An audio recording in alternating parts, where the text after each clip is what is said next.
ವಿಜಯಪುರ ಗ್ರಾಮೀಣ ಪೊಲೀಸ್ ಠಾಣೆಯಲ್ಲಿ ಅರಕೇರಿ ತಾಂಡದಲ್ಲಿ ಒಂದು ಫೈರಿಂಗ್ ಇನ್ಸಿಡೆಂಟ್ ಆಗಿ ಒಬ್ಬ ವ್ಯಕ್ತಿಯ ಕೊಲೆಯಾಗಿದೆ ಅನ್ನುವಂಥ ಒಂದು ಮಾಹಿತಿ ಬರುತ್ತೆ.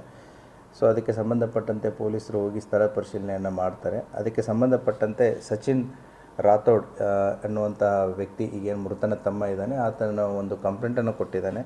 ಏನಂದರೆ ಈತನನ್ನು ಸತೀಶ ಸುಮಾರು 1.5 ವರ್ಷದ ಹಿಂದೆ ಇವರು ಮಾಡ್ತಾ ಇರುವಂಥ ಆರೋಪಿಯಾದಂತಹ ರಮೇಶ್ ಲಮಾನಿ ಅಂತ ಏನಿದ್ದಾರೆ ಅವರ ಮಗಳನ್ನು ಮದುವೆ ಆಗ್ತೀನಿ ಅಂತಂತ ಹೇಳಿ ಮನೆಯಲ್ಲಿ ಹೇಳಿರ್ತಾನೆ. ಅದೇ ರೀತಿ ಮನೆಯವರು ಹೋಗಿ ಅವರ ಮನೆಗೆ ಹೆಣ್ಣು ಕೊಡೋದಕ್ಕೆ ಕೇಳಿರ್ತಾರಂತೆ.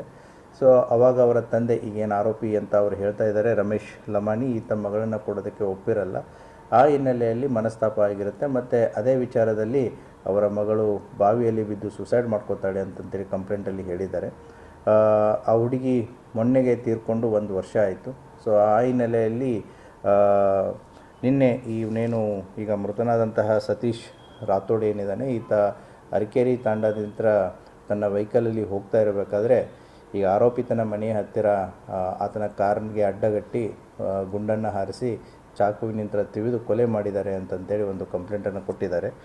ಆ ಹಿನ್ನೆಲೆಯಲ್ಲಿ ನಾವು ಆರೋಪಿತನನ್ನು ಪರಿಶೀಲಿಸಿದಾಗ ಕೂಡ ಆತನಿಗೂ ಕೂಡ ಬಾಡಿಯಲ್ಲಿ ಇಂಜುರಿ ಆಗಿದೆ, ಕಿವಿಗೆ ಇಂಜುರಿ ಆಗಿದೆ, ಸ್ಟ್ಯಾಬ್ ಇಂಜುರೀಸ್ ಇದೆ. ಆತನನ್ನು ಯಶೋಧರ ಹಾಸ್ಪಿಟಲ್ದಲ್ಲಿ ಈಗ ಅವನಿಗೆ ಸರಿಯಾದಂಥ ಚಿಕಿತ್ಸೆ ಆಗಿ ಆತನ ಕಂಡೀಷನ್ನು ಕೂಡ ಸ್ಟೇಬಲ್ ಆಗಿದೆ. ಸೊ ಫರ್ದರ್ ಹೇಳಿಕೆಗಳನ್ನು ನಾವು ದಾಖಲಿಸಿಕೊಳ್ಳೋದಿದೆ. ಸೊ ಎಲ್ಲ ಆಯಾಮಗಳಲ್ಲಿಯೂ ಕೂಡ ಇದರ ತನಿಖೆ ನಡೀತಾ ಇದೆ. ಸೊ ಅಲ್ಲಿ ಪಿಸ್ತೂಲು ಮತ್ತು ಚಾಕು ಅದು ದೊರಕಿದೆ ಸೀನ್ ಆಫ್ ಕ್ರೈಮಲ್ಲಿ.